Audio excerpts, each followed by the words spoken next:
इस वीडियो में हम आपको ये दिखाते हैं अगर आपके फ्रिज में साउंड प्रॉब्लम हो रहा है तो कैसे आप अपने फ्रिज की प्रॉब्लम्स को पहचान सकते हैं।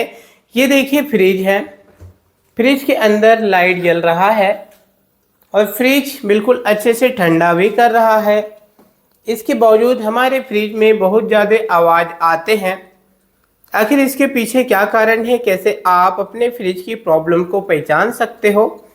इसके लिए चलते हम इस फ्रिज के पीछे की साइड और देखते हैं किस वजह से फ्रिज आवाज़ करता है।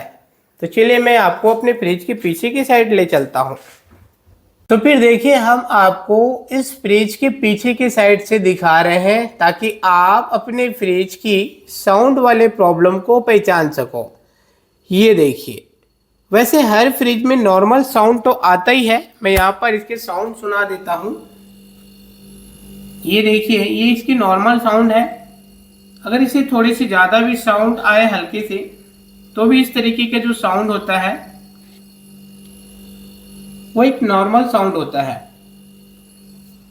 अगर आपके फ्रिज में बहुत ज़्यादा आवाज़ कर रहा है तो कैसे आप अपने फ्रिज की प्रॉब्लम को चेक कर सकते हो।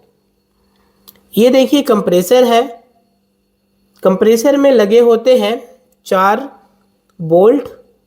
ये देखिए, ठीक इसी तरीके से उसके पीछे की साइड भी देख सकते हैं, वो वहाँ पर है और इस साइड भी आप देख सकते हो।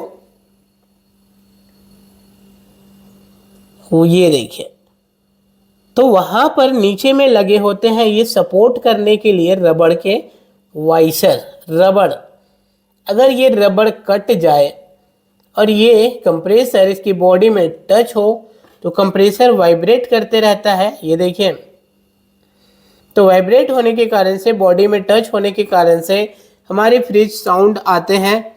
तो ऐसे में आप चेक करो, कोई ना कोई रबड़ कटे हो तो ज़रूर इसमें से रबड़ लगाएं।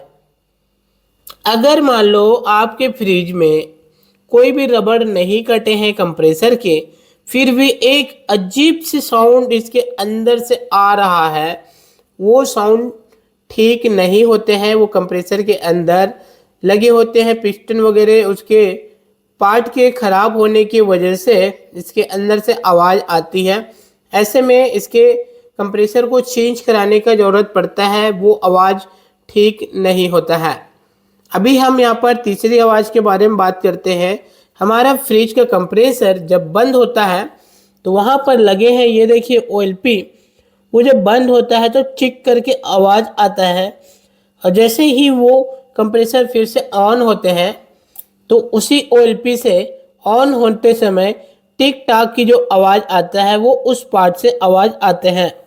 तो आप इस तरीके से अपने फ्रिज में होने वाले आवाज़ की प्रॉब्लम को पहचान सकते हो, जिसमें से कुछ आवाज़ ठीक हो जाते हैं, कुछ आवाज़ ठीक नहीं होते, उसके लिए कंप्रेसर चेंज कराना पड़ेगा। इस वीडियो में जानकारी मिला हो तो वीडियो को लाइक शेयर करेंगे। फिर से मिलते हैं कोई नई वीडियो में एक नई जानकारी लेकर।